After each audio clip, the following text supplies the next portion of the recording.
मोहतरम तलबा तालिबात, हम इंशाल्लाह आज चैप्टर नंबर 9 की रिवीजन करेंगे। सेकंड ईयर की सीरीज़ 2 के हवाले का डिस्कस करेंगे। और चैप्टर 9 की जो है वो दो हिस्सों में, दो पार्ट्स में हमने इसको लेक्चर्स में डिवाइड किया है। पहले लेक्चर में हम हाफ टॉपिक कवर करेंगे, उनकी रिवीजन करेंगे, और इससे नेक्स्ट जो लेक्चर होगा उसमें इंशाल्लाह हाफ आगे देखेंगे। तो आइए ज़रा देखते हैं। पहला जो हमारा टॉपिक है वो है रिजर्व वर्ड का। रिजर्व वर्ड कह दो या कीवर्ड कह दो। तो सी के अंदर, सी लैंग्वेज बुनियादी तौर पर पढ़ रहे हैं। चैप्टर का नेम जो एलिमेंट ऑफ सी है। तो बुनियादी तौर पर सी में जो रिजर्व वर्ड होते हैं इसकी बड़ी इंपॉर्टेंस होती है। और रिजर्व वर्ड ऐसे वर्ड्स होते हैं जिनका मतलब और मकसद पहले से तयशुदा होता है, प्री डिफाइंड मीनिंग होता है और प्री डिफाइंड यूज होता है। यानी आपका सी लैंग्वेज के अंदर इसका जो मीनिंग है वो प्री डिफाइन है, पहले से मतलब बता दिया गया कि इसका ये मतलब है, और इसका यूज भी प्री डिफाइन है कि इसका यूज, इसको किस पर्पस के लिए आपने यूज करना है, ये भी प्री डिफाइन है। और आप इसका यूज चेंज नहीं कर सकते, उसे रीडिफाइन नहीं कर सकते। We can not redefine the keywords, हम इसे जो है वो रीडिफाइन नहीं कर सकते। अब सवाल ये पैदा हुआ कि कौन कौन से ऐसे वर्ड्स हैं जिनको हम कीवर्ड्स कहते हैं सी लैंग्वेज के अंदर। इफ है आपके पास, फॉर है, स्विच है, वाइल है, डू वाइल है, इस तरह के जितनी स्टेटमेंट हम यूज करते हैं जो कि इनका मतलब और मकसद पहले से तयशुदा होता है, इन्हें आप क्या कहते हो? ये क्या है? रिजर्व वर्ड्स है। रिजर्व वर्ड का मतलब और मकसद पहले से सी लैंग्वेज के अंदर क्या होता है? तयशुदा होता है। Like if. पूरी वीडियो देखने से पहले अगर आपने हमारे चैनल को सब्सक्राइब नहीं किया तो पहले सब्सक्राइब बटन पर प्रेस करें और साथ में बेल आइकन पर प्रेस करें ताकि हर नई वीडियो आपको मिल सके। स्टेटमेंट है तो एक कंडीशनल स्टेटमेंट है जिसमें आप कोई कंडीशन अप्लाई करते हैं। नेक्स्ट चैप्टर में, उससे नेक्स्ट चैप्टर में इंशाल्लाह इसकी तफसील आएगी और उस पर इंशाल्लाह डिबेट करेंगे। और उसके बाद नेक्स्ट आपके पास है फॉर लूप है। तो लूप है ये, फॉर कह दें, वाइल कह दें, डू वाइल लूप है। किसी काम को बार बार करने के लिए, रिपीट करने के लिए आप चैप्टर नंबर 12 पढ़ेंगे, उसमें इसकी डिटेल हम पढ़ेंगे कि किस तरीके से हम इसको एग्जाम्पल के साथ एक्सप्लेनेशन। स्विच स्टेटमेंट है, इसका अपना पर्पज है। तो जितने आपके स्टेटमेंट्स जो पहले से प्री डिफाइन है, पहले से इनका मतलब मकसद तयशुदा है, इनको आप कहते हैं कीवर्ड्स या रिजर्व वर्ड कहते हैं। इसी तरह इसमें एक बात याद रखें कि इसे आप रीडिफाइन नहीं कर सकते। बिल्कुल इसी के तरह एक और टॉपिक है हमारा कि identifier. Identifier are the name of variable. ये आपके वेरिएबल के नेम होते हैं। यानी किसी वेरिएबल को जब आप नेम देते हैं, use to represent the variable name, constant name, function name, label in program. Program में आप फंक्शन को कोई नेम देते हैं, वेरिएबल को कोई नेम देते हैं, या आप लेबल्स देते हैं। तो इन लेबल्स को क्या कहते हैं? आइडेंटिफाई कहते हैं। आइडेंटिफाई करने के लिए आप जो है वो किसी चीज का मुख्तस करने के लिए आप इनका यूज कर सकते हैं, यूज करते हैं इसमें। और ये भी प्री डिफाइन होते हैं पहले से। इसकी टू टाइप्स होती हैं। जो आइडेंटिफायर है, इसका पर्पस क्या है, मकसद क्या है? ये आपके पास जो है are the names used to represent करने के लिए। कौन कौन सी चीजों को रिप्रेजेंट करने के लिए? वेरिएबल को रिप्रेजेंट करने के लिए, कांस्टेंट को रिप्रेजेंट करने के लिए, फंक्शन को रिप्रेजेंट करने के लिए, लेबल को रिप्रेजेंट करने के लिए। प्रोग्राम में इन चीजों को रिप्रेजेंट करने के लिए आप यूज करते हैं। और इसके टू टाइप्स होती हैं। नंबर 1 आपके पास जो है वो स्टैंडर्ड जो है वो आइडेंटिफायर है, और नंबर 2 आपके पास यूजर डिफाइंड आइडेंटिफायर है। स्टैंडर्ड आइडेंटिफायर जो होता है ये बिल्कुल रिजर्व वर्ड की तरह होता है। लाइक ए रिजर्व वर्ड, जिस तरह के रिजर्व वर्ड होते हैं उसी तरह जो है वो स्टैंडर्ड आइडेंटिफायर होता है। इसका भी प्री डिफाइंड मीनिंग होता है और प्री डिफाइंड यूज होता है। लेकिन इसमें थोड़ा सा फर्क है कि इसे आप रीडिफाइन कर सकते हो और किसी और पर्पस के लिए आप इसे यूज कर सकते हो। ऑब्वियसली जब आप इसे रीडिफाइन करोगे, इसका यूज चेंज करोगे, इसका पर्पस चेंज करोगे, तो फिर आप इसे किसी और पर्पस के लिए यूटिलाइज कर सकते हैं। तो इसकी जो एग्जांपल है वो है प्रिंट एफ है, स्कैन एफ है, उसके बाद गेट सी एच ई और गेट सी एच। ये जो आपके पास ये प्रिंट एफ स्टेटमेंट जो है वो प्रोग्राम में आप आउटपुट के लिए यूज करते हैं। ये प्रोग्राम में इनपुट करने के लिए, ये कैरेक्टर को इनपुट करने के लिए, ये भी कैरेक्टर को इनपुट करने के लिए हम यूज करते हैं। आगे इनकी तफसीलात आएंगी। तो ये जो वर्ड्स हैं इन्हें आप क्या कहते हो? ये आइडेंटिफायर हैं। और ये स्टैंडर्ड आइडेंटिफायर है लाइक अ रिजर्व वर्ड, लेकिन इसे हम इसकी मीनिंग इसका चेंज कर सकते हैं। और दूसरा आपके पास जो आइडेंटिफायर की जो सेकंड टाइप है वो है यूजर डिफाइन आइडेंटिफायर।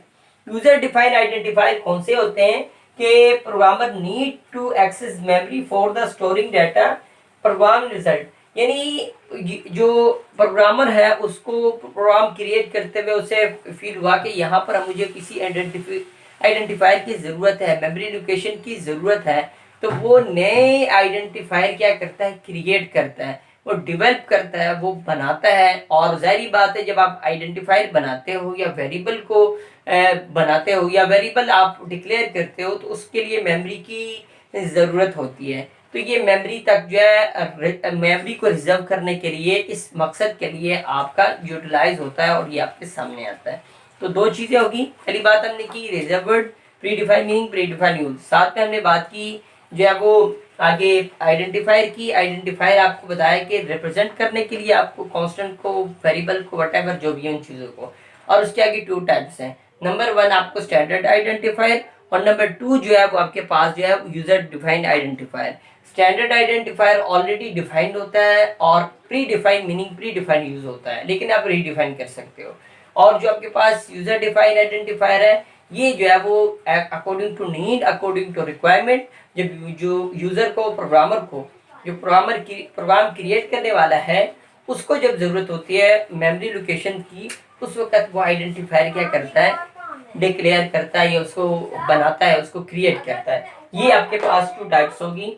अगली बात जो अगला जो हमारा टॉपिक है वो है वेरिएबल का। वेरिएबल क्या चीज है, वेरिएबल आपकी मेमोरी लोकेशंस है जो डाटा को स्टोर करने के लिए input data and computation result, यानी आप प्रोग्राम में किसी जगह डाटा को इनपुट करते हैं तो इनपुट कहीं ना कहीं स्टोर होता है। वो लोकेशन है जहां पर इनपुट स्टोर होगा, जहां पर इनपुट रखा जाएगा, उन मेमोरी के जो जगह हैं उन्हें आप क्या कहते हैं, वेरिएबल कहते हैं। वैल्यू ऑफ वेरिएबल में चेंज ड्यूरिंग प्रोग्राम एग्जीक्यूशन, हो सकता है, मुमकिन है कि जरूरी नहीं है लेकिन मुमकिन है कि प्रोग्राम के एग्जीक्यूशन के दौरान वेरिएबल की कीमत जो है वो बदले।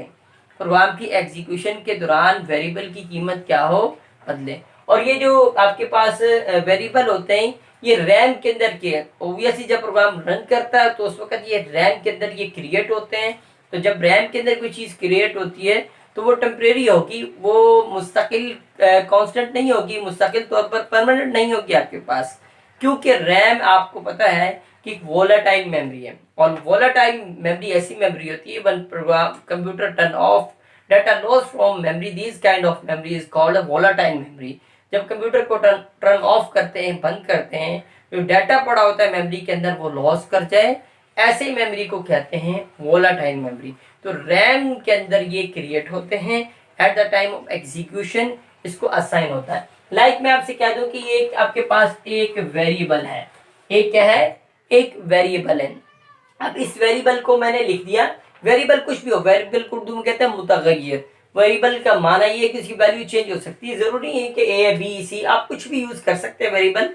इसके रूल एंड रेगुलेशन है कि आपने रूल रेगुलेशन को अप्लाई करके वेरिएबल क्या करने होते हैं, लिखने होते हैं। पहले हम जरा इस रूल रेगुलेशन को देखते हैं, फिर आगे देखते हैं कि हमने वेरिएबल को कैसे क्रिएट करना है और सी लैंग्वेज में वेरिएबल कैसे यूज होते हैं। तो आपके पास जब आप क्रिएट करते हैं वेरिएबल को क्रिएट करते हैं तो वो किन चीजों पर कंसिस्ट करता है, वेरिएबल नेम जो है वो कंसिस्ट ऑफ डिजिट, नंबर और डिजिट पर कंसिस्ट करता है, और अंडरस्कोर पर, नंबर पर, डिजिट पर और अंडर। ये पहली बात आपने याद रखी कि लेटर, डिजिट, कैरेक्टर, इन पर जो है वो क्या करेगा, ये वेरिएबल नेम कंसिस्ट करेगा। सेकंड आपके पास जो है वो first character must be letter, जो वेरिएबल नेम है उसका पहला कैरेक्टर जो है वो जरूरी है कि वो क्या हो, एक कैरेक्टर हो। लाइक आपके पास ऐसा वेरिएबल मुमकिन है ए, यूं मैं कह दूं हैदरी, HAIDRI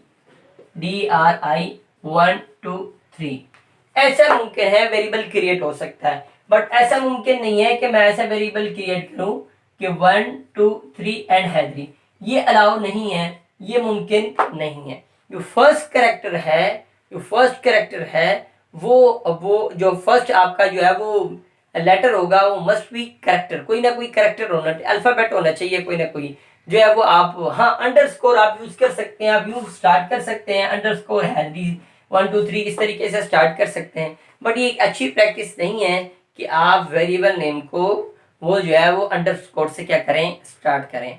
और यहाँ पर एक और बात याद रखें कि आप स्पेस जो है वो यहाँ पर इसकी परमिशन नहीं होती। लाइक मैं ऐसी यहाँ पर लिखता हूं कि बशीर हैदरी,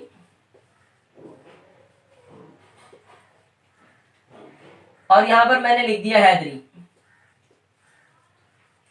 ये बीच में स्पेस आ गई। तो जब भी आपने वेरिएबल नेम लिखना है तो उसके अंदर स्पेस अलाउड नहीं है। अगर आपको स्पेस देनी होती है, आप कहते हैं कि डिफरेंशिएट हो, तो आप इसके लिए अंडरस्कोर का यूज करें, बशीर और साथ में फिर अंडरस्कोर हैदरी, इसको आप यूज करके अपने स्पेस वाला काम इससे ले सकते हैं। या दूसरा तरीका ये है कि आप जो है वो इनको इकट्ठा कर दें और साथ में ये पहले लेटर इसका क्या कर दें जी, कैपिटल कर लें, तो आपको समझ में आ जाएगी जो मामला हो रहे हैं। तो अगली बात क्या हुई, स्पेस अलाउड नहीं है।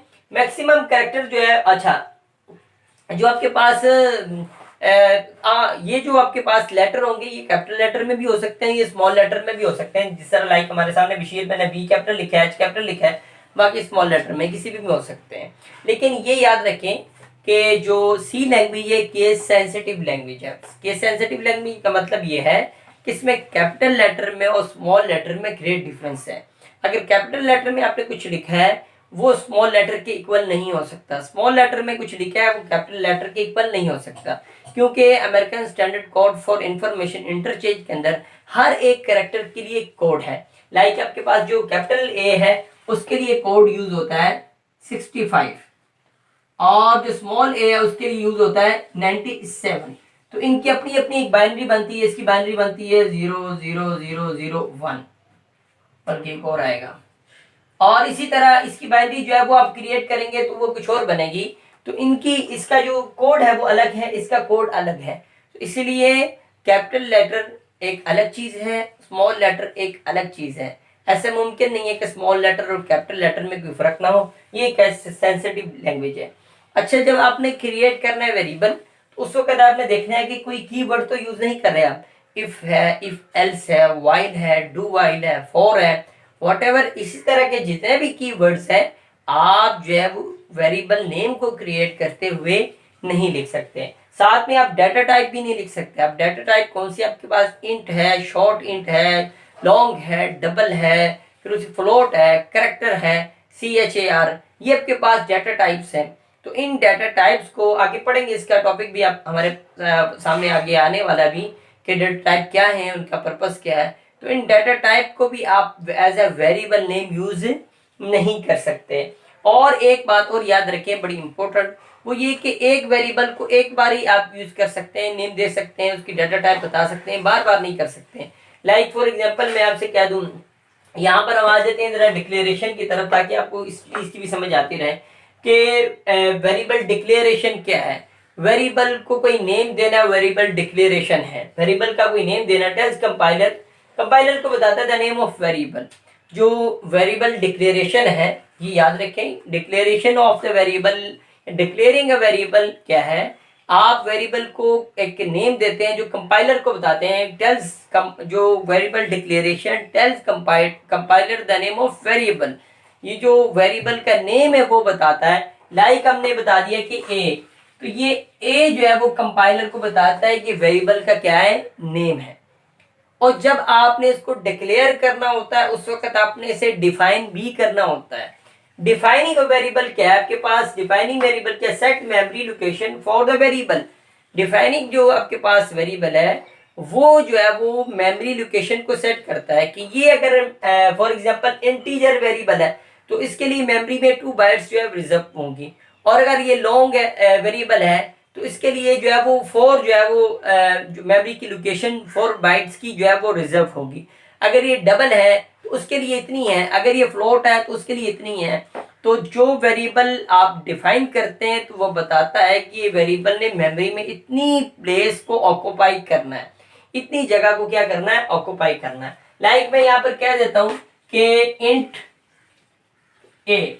अब यह इंट ए में ये बड़ी इंपॉर्टेंट चीज है, अच्छे तरीके से समझें, और अगर आपको समझ नहीं आएगी तो आगे आपके लिए जो फर्दर काम है, जो आपने प्रोग्रामिंग में जाना है, वो आपको समझ में नहीं आएगी। ये बड़ी इंपॉर्टेंट चीज है। आपने यहाँ पर इंट लिया, इंट, और साथ में क्या क्या लिखा जी, ए लिखा। और ये ए क्या है, ये एक वेरिएबल है, बताया है कि ये कंपाइलर को ये वेरिएबल है। अब इंट क्या है, इंट ने बता दिया कि ये इंटीजर टाइप का वेरिएबल है। इंटीजर क्या होता है ये आपने पढ़ा होगा, the values which have no fractional part, ऐसी वैल्यू जिसका फ्रैक्शनल पार्ट ना हो उसे क्या कहते हैं, इंटीजर कहते हैं। तो ये जो एक वेरिएबल ए है ये इंटीजर टाइप का क्या है, वेरिएबल है। तो यहाँ पर ये क्या हो गया, डिफाइन हो गया। और मेमोरी के अंदर इंटीजर टाइप के वेरिएबल के लिए 2 बाइट्स की स्पेस क्या होती है, ये ऑक्युपाई करता है। तो यहाँ पर ये दो बातें होगी, नंबर 1 डिक्लेयर हो गया। और जब भी आपने डिक्लेयर करना होता है सी लैंग्वेज के अंदर, जब आप जो है वेरिएबल को डिक्लेयर करते हैं उसी टाइम उसको डिफाइन करते हैं, और जब डिफाइन करते हैं तो डिक्लेयर करते हैं। ये दोनों काम साथ साथ नहीं होते, अलग से नहीं हो सकते। और तीसरा काम और भी वो इसके साथ हो सकता है, वो ये है कि आप क्या करते हो, इसके साथ इक्वल टू करके आपने 0 कर दिया। अब क्या हुआ, ये 3 काम इकट्ठे हो गए। नंबर 1 आपने क्या किया, इसको ऐसे ही रहने देते हैं, इधर कर देते हैं, int b is equal to 0। अब यहां पर हमने क्या किया, int b is equal to 0। ये 3-4 पेजेस पे जो आपका टॉपिक चल रहा है उसका एक खुलासा और बड़ी आसान अल्फाज में इसको समझा रहा हूं, जब तवज्जो से सुनेंगे तो इंशाल्लाह आपको समझ में आएगी। इंट आपके पास क्या है, ये डाटा टाइप है, और इसके जरिए आपका वेरिएबल बी डिफाइन होना है। ये बी एक वेरिएबल है जो कि डिक्लेयर कर रहे हैं हम कि बी एक वेरिएबल है, कंपाइलर को ये बताएगा। और ये 0 बता रहा है कि इसकी इनिशियल वैल्यू क्या है, 0 है। तो initially assign a value two variable, जो इनिशियलाइजेशन एक प्रोसेस है जिसमें आप इनिशियली वेरिएबल को कोई वैल्यू क्या करते हैं, असाइन करते हैं।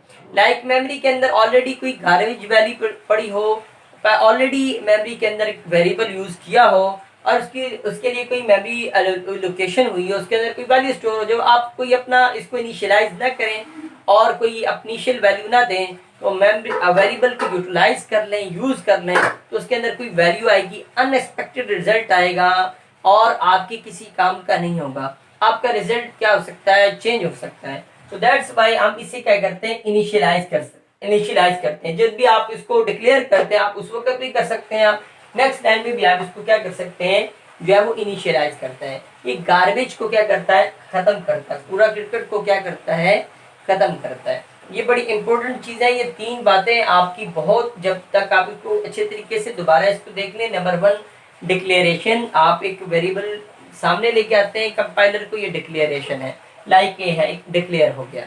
इंट आपके पास डाटा टाइप है, बता दिया कि ये इंटीजर टाइप का वेरिएबल है।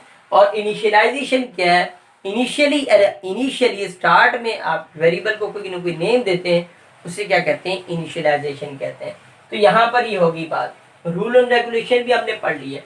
अब हमने वेरिएबल को पढ़ा, तो वेरिएबल के साथ बिल्कुल उसके उलट अगली चीज होती है, वो है कांस्टेंट। तो क्वांटिटी ऑफ कांस्टेंट, यानी वो क्वांटिटी है आपकी कांस्टेंट, वो quantity whose value can not change during program execution, या never change during program execution. वो क्वांटिटी जिसकी प्रोग्राम की एग्जीक्यूशन के दौरान, प्रोग्राम के रन होते हुए कभी भी कीमत नहीं बदलती, इसकी वैल्यू चेंज नहीं होती। लाइक 5 है, तो ये हमेशा पूरे प्रोग्राम में 5 ही रहना, इससे 6 नहीं होना, 7 नहीं होना, 8 नहीं होना। लेकिन अगर आपके पास एक वेरिएबल है, वो है a, और इज इक्वल टू आपने 0 रखा है उसको, साथ में आपने नीचे क्या कर दिया, b इज इक्वल टू 10 कर दिया, और फिर आपने a is equal to b कर दिया। तो अब क्या होगा, a इज इक्वल टू 0 है, फिर उसके बाद b इज इक्वल टू 10 है, और a is equal to b है। अब क्या हुआ, b की वैल्यू a में स्टोर होगी, तो वेरिएबल की a की वैल्यू क्या होगी, अब 10 होगी। लेकिन कांस्टेंट ये 0 है, तो इसने हमेशा 0 ही रहना, इसने 5 नहीं हो जाना, इसने 7 नहीं हो जाना, इसने 6 नहीं हो जाना, ये हमेशा रहेगा। ये न्यूमेरिक कांस्टेंट की हमने बात की। दो इसकी टाइप्स है कांस्टेंट की। नंबर 1 आपकी इसकी जो टाइप है वो है, जिस तरह पाई की वैल्यू, ये भी आपने पढ़ा है, कांस्टेंट मैक्रो पाई जो है 22 और 7 इसकी जो है वो आप 3.142 समथिंग आगे बनता है। तो ये वैल्यू कभी प्रोग्राम की एग्जीक्यूशन के दौरान चेंज नहीं होती। बिल्कुल इसी तरह आपके पास 2 टाइप्स के जो है वो आपके कांस्टेंट है। Number 1 numeric constant. Numeric constant में 2 कैटेगरीज हैं। नंबर 1 आपके floating point number, number 2 integer type number. जो फ्लोटिंग पॉइंट नंबर है वो क्या होते हैं, इंटीजर टाइप जो नंबर है वो क्या होते हैं, अलग बात है, इसको भी थोड़ा सा आगे जाके इसे डिस्कस करते हैं। और उसके बाद कैरेक्टर टाइप। कैरेक्टर टाइप का मतलब क्या है, आपके पास कोई कैरेक्टर समथिंग जो आपके कैरेक्टर सिंगल जो अपोस्ट्रोफी में होगा उसे आप कहेंगे ये कैरेक्टर टाइप क्या है, कांस्टेंट है। आप वैल्यू को कैरेक्टर टाइप कांस्टेंट में क्या कर सकते हैं, स्टोर करेंगे।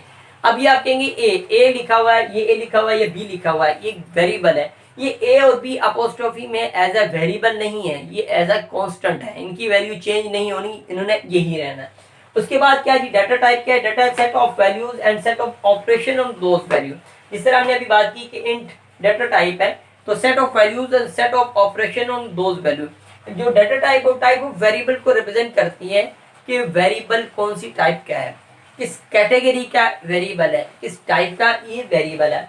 लाइक में आपके पास जो डाटा टाइप्स हैं कुछ सामने आपके यहाँ पर नजर आ रही है। डाटा टाइप है आपके पास इंट है और इंटीजर और अनसाइन इंट है, यानी इसमें नेगेटिव नंबर नहीं होता, पॉजिटिव नंबर होंगे। और उसके बाद ये शॉर्ट इंट है। जो इंटीजर है इसकी 2 बाइट्स है और इसकी रेंज जो है वो कितने नंबर इसमें आ सकते हैं, 2⁻15। 2⁻15 का मतलब ये है कि आप जब 2⁻356 समथिंग ये बनेगा, तो जितनी इसकी वैल्यू, इसमें नेगेटिव नंबर भी इसमें आ रहे हैं और इसमें पॉजिटिव नंबर भी आ रहे हैं। जो उसके बाद है अनसाइन। अनसाइन का मतलब इसमें जस्ट नेगेटिव नंबर जो है वो पॉजिटिव नंबर आएंगे, नेगेटिव नंबर इसमें नहीं आएंगे। 2⁻16। और उसके बाद शॉर्ट जो है वो आपके पास 2⁻15 शॉर्ट इंट आपके पास है और शॉर्ट जो है वो आपके अनसाइन शॉर्ट है। ये भी आपकी डेटा टाइप, इसे आप क्या करते हैं, यूज करते हैं। उसके बाद लॉन्ग है, तो इसके लिए जो आपके पास मेमोरी की लोकेशन को, मेमोरी की ऑक्यूपेशन को एक्सटेंड कर दिया गया 4 बाइट के लिए, आप इसको यूज करते हैं। और अनसाइन लॉन्ग है वो 4 बाइट के लिए और 32 कैरेक्टर में इसमें 2⁻32 ह्यूज अमाउंट ऑफ डाटा इसमें क्या हो सकता है, स्टोर्ड हो सकता है। तो अब इसके बाद हम, ये तो हो गया इंटीजर। इंटीजर अभी थोड़ी देर पहले भी मैंने आपको बताया कि इंटीजर क्या है। Integer the values which have no fractional part, ऐसी वैल्यूज जिसका फ्रैक्शनल पार्ट नहीं होता, ऐसी वैल्यूज जिनका फ्रैक्शनल पार्ट नहीं होता उन्हें इंटीजर टाइप वैल्यूज कहा जाता है। और ऐसी वैल्यूज जिनका फ्रैक्शनल पार्ट होता है उन्हें आप जो है वो क्या कहते हैं, फ्रैक्शनल टाइप या कहते हैं, या फ्लोटिंग पॉइंट नंबर। यानी floating point number those value which have fractional part, ऐसी वैल्यूज जिसका फ्रैक्शनल पार्ट होता है उसे फ्लोटिंग पॉइंट नंबर कहते हैं। तो उसके आपके पास 3 कैटेगरीज है, 3 डाटा टाइप्स हैं। नंबर 1 फ्लोट है, उसके बाद ये डबल है और लॉन्ग है। फ्लोट के लिए 4 बाइट ऑक्यूपेशन होती है और 6 डिजिट जो है वो आपको इसमें प्रिसाइज रिजल्ट देता है। और डबल में आपके पास 8 बाइट्स हैं और 15 डिजिट आपको प्रिसाइज रिजल्ट देता है। और लॉन्ग में आपके पास लॉन्ग डबल जो है आपके पास वो है 10 बाइट्स और इसमें आपके पास 19 डिजिट जो है वो इंफॉर्मेशन सही आती है। बाकी इसकी जो है 10⁻38 to 38 है, इसकी 10⁻308 है और इसकी जो है 4932 तक इसकी, इतनी इनकी क्या है, रेंज है। तो फ्लोटिंग पॉइंट नंबर की 2 चीज़ें हैं, जब आप इस नंबर को डील करते हैं, मैनिपुलेशन इसमें करते हैं, तो 2 तरह के चीज़ें यहाँ पर प्रॉब्लम आपको फेस करनी पड़ती है।